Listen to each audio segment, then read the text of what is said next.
हाय।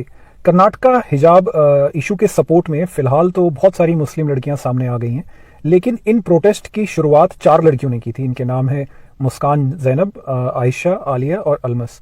और मैं ऐसा नहीं कर रहा हूं कि मैं इनकी प्राइवेट इन्फॉर्मेशन को पब्लिक कर रहा हूं। ये जो भी नाम मैंने आपको बताया ये ऑलरेडी पब्लिक फोरम में है।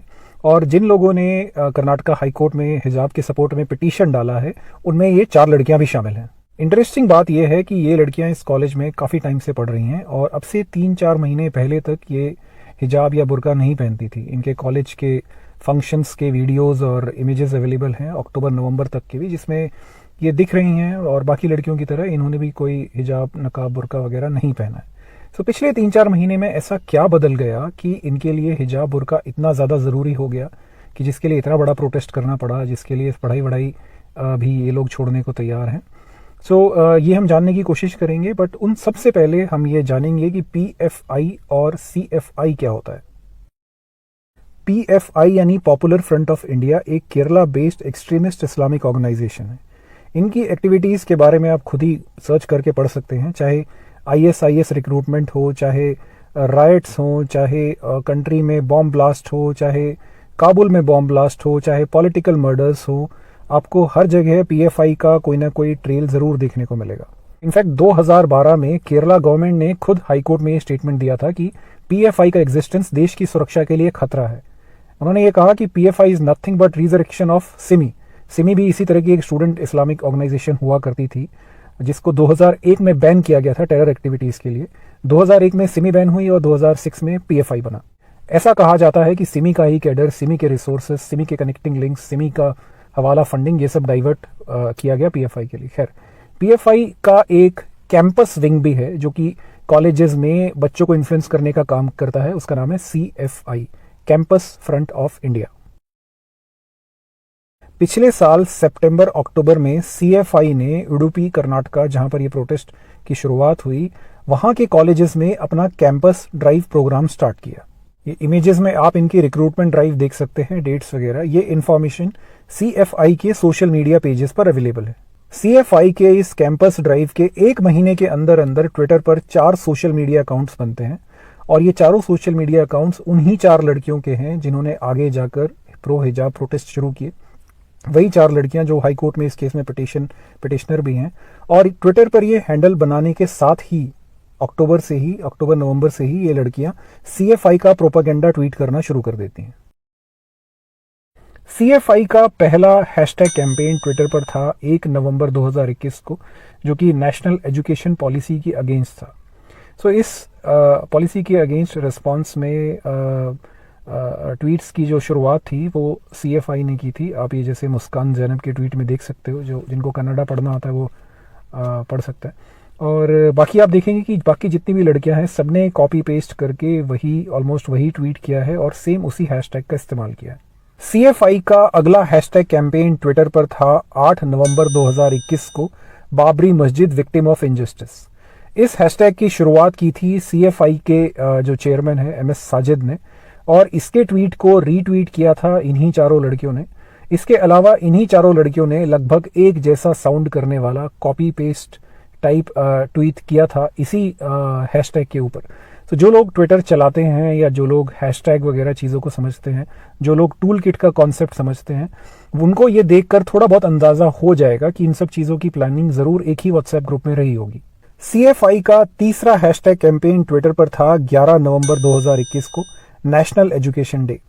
आप देख सकते हैं कि मुस्कान जैनब ने यहाँ पर जो ट्वीट किया है उसमें ये जो इमेज है उस पर नीचे लिखा भी हुआ है कैंपस फ्रंट ऑफ इंडिया। और सिर्फ मुस्कान ही नहीं, बाकी 4 लड़कियों ने भी लगभग एक ही तरह के दिखने वाले कॉपी पेस्ट ट्वीट किए थे इसी हैशटैग के ऊपर। Again tool kit WhatsApp kind of behaviour. चौथा कैंपेन 19 नवंबर 2021, हैशटैग है save Karnataka from fascist, students not safe in Karnataka. वही 4 लड़कियां, वही कॉपी पेस्ट ट्वीट्स, वही एक जैसी चीजें, वही टूल किट। पांचवा कैंपेन 21 नवंबर 2021, सीएफआई के स्टेट प्रेसिडेंट ने ट्विटर पर एक कैंपेन की शुरुआत की, अजान एक बेहतरीन आवाज। उसके बाद इन्हीं 4 लड़कियों ने कॉपी पेस्ट करके एक जैसे ट्वीट और सेम हैशटैग पे इन्होंने ट्वीट किया। Again same tool kit, same WhatsApp group. छठा कैंपेन 12 दिसंबर 2021, रौफ शरीफ जो है वो CFI का सेक्रेटरी हुआ करता था, जिसको 1 साल पहले यूपी पुलिस ने गिरफ्तार किया था मनी लॉन्ड्रिंग करने के लिए, एंटी CAA प्रोटेस्ट और दिल्ली राइट्स के लिए। हाथरस केस में भी उसका नाम हुआ था। सो उस रौफ शरीफ के सपोर्ट में CFI का जो चेयरमैन प्रेसिडेंट जो भी आप कह लो, SL साजिद, उसने हैशटैग की शुरुआत की थी और इन्हीं लड़कियों ने एज यूजुअल कॉपी पेस्ट कर उसको प्रोपगेट किया उसी हैशटैग के साथ। अब तक की इंफॉर्मेशन से ये तो क्लियर हो जाता है कि ये चारों लड़कियां CFI से जुड़ी हुई थी, CFI के लोगों को जानती थी और एक्टिवली उनके प्रोपागेंडा में पार्टिसिपेट करती थी।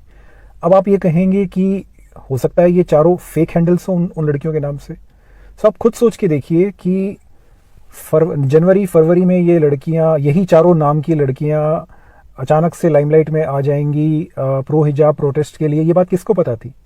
मतलब किसको पता होगी ये बात कि वो पास्ट में जाकर सितंबर, अक्टूबर, नवंबर में जाकर जो है इन्हीं चारों लड़कियों के नामों के फेक हैंडल बनाकर उससे जो है इस तरह के प्रोपेगेंडा ट्वीट्स करेगा। ये तो पॉसिबल ही नहीं है। अगर आप थोड़ा भी दिमाग लगा के सोचेंगे कि जो लड़कियां आज प्रोटेस्ट करने की वजह से फेमस हो रही हैं, जो लाइमलाइट में आ रही हैं, उनका बारे में किसी को पहले से थोड़ी पता था, आज से महीनों पहले, 2-3 महीने पहले, कि उनके नाम के लोग फेक हैंडल्स बना के उनसे जो है CFI का प्रोपेगेंडा ट्वीट करेंगे। ये तो पॉसिबल नहीं है। और दूसरी एक और इम्पॉर्टेंट चीज़ यहाँ पर है कि हिजाब प्रोटेस्ट की वजह से फेमस हो जाने के बाद BBC ने इन लड़कियों का इंटरव्यू लिया था, जिसमें इन्होंने कहा कि हम CFI को नहीं जानते हैं, हमारा CFI से कोई कनेक्शन नहीं है। वो तो जब हमें एंट्री नहीं दे रहे थे कॉलेज वाले 2022 में, जब हमें कॉलेज में एंट्री नहीं दे रहे थे हिजाब की वजह से, तब CFI हमारी मदद को आगे आई। तो यानी कि लड़कियां झूठ बोल रही थी। ऐसा नहीं है। CFI को ये लोग पहले से जानते हैं, उनके कैंपस ड्राइव के टाइम से जानते हैं और एक्टिवली उनके प्रोपागेंडा में ये लोग पार्टिसिपेट करते आए थे। तो इन लड़कियों का ये CFI से कनेक्शन और ये जो पूरा प्रोपागेंडा कैंपेन है, ये अक्टूबर, नवंबर, दिसंबर में हुआ। जो हिजाब वाला इशू है वो तो दिसंबर के एंड में जाके शुरू हुआ है। तो ये कहना कि ये जो प्रो हिजाब प्रोटेस्ट हैं ये ऑर्गेनिक हैं, अपने आप हुए, ना कि ये किसी प्री प्लान टूल किट का हिस्सा है, ये थोड़ा हजम नहीं होता। तो समरी ये है कि PFI CFI एक डेंजरस एक्सट्रीमिस्ट ऑर्गेनाइजेशन है। आप चाहे टेरर लिंक्स देख लो, पॉलिटिकल वायलेंस देख लो, राइट्स देख लो, फोर्स्ड कन्वर्जन्स देख लो, हर जगह आपको जो है PFI लिंक ज़रूर मिलेगा। और ये लोग अपने प्रोपागेंडा के थ्रू यूथ को इन्फ्लुएंस करने की कोशिश करते हैं, रेडिकलाइज करने की कोशिश करते हैं, चाहे आप इनका ISIS रिक्रूटमेंट रिकॉर्ड ही क्यों ना देख लें। सो मुझे ये लगता है कि ये जो उडुपी में जो इंसिडेंट हुआ ये हिजाब वाला, ये भी शायद इसी तरह के रेडिकलाइजेशन का एक रिजल्ट है। इसको और अच्छे से डिटेल में इन्वेस्टिगेट करने की ज़रूरत है, स्पेशली गवर्नमेंट एजेंसीज़ के द्वारा, क्योंकि उनके पास रिसोर्सेस होते हैं। सो इसमें काफ़ी कुछ और सामने आने की उम्मीद है। Thank you.